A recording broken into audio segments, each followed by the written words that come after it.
माननीय उद्धव साहेबांची मागणी आहे की पीएम केअर फंडातून त्या पैशाचा वापर करून महाराष्ट्रातील शेतकऱ्यांना कर्जमुक्त करावं आणि देवेंद्र फडणवीस आणि त्यांचे जे दोन उप आहेत बरं का, त्यांनी दोन त्या उपटसुंबांना घेऊन प्रधानमंत्र्यांना भेटावं आणि मराठवाड्यातल्या आणि एकंदरीतच महाराष्ट्रातल्या पूरग्रस्त शेतकऱ्यांची काय परिस्थिती आहे हे त्यांना सांगावं.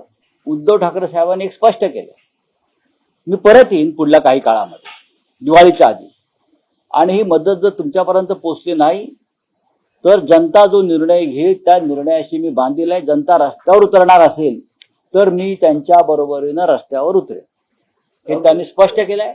आणि बहुतेक 11 ऑक्टोबरला मराठवाड्यामध्ये या विषयावरती जो प्रचंड मोर्चा शिवसेना काढते शेतकऱ्यांच्या प्रश्नावर, त्याचं नेतृत्व उद्धव ठाकरे करतील.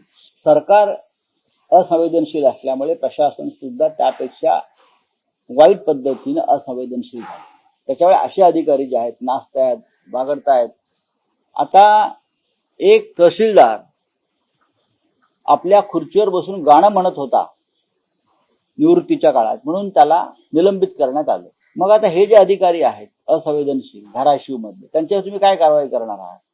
की लोक तिथे चिखलात उपाशी आहेत, पाण्यात उपाशी आहेत, वाहून गेले आणि तुम्ही नाचताय, ह्याच्यावर तुम्ही काय कारवाई करणार?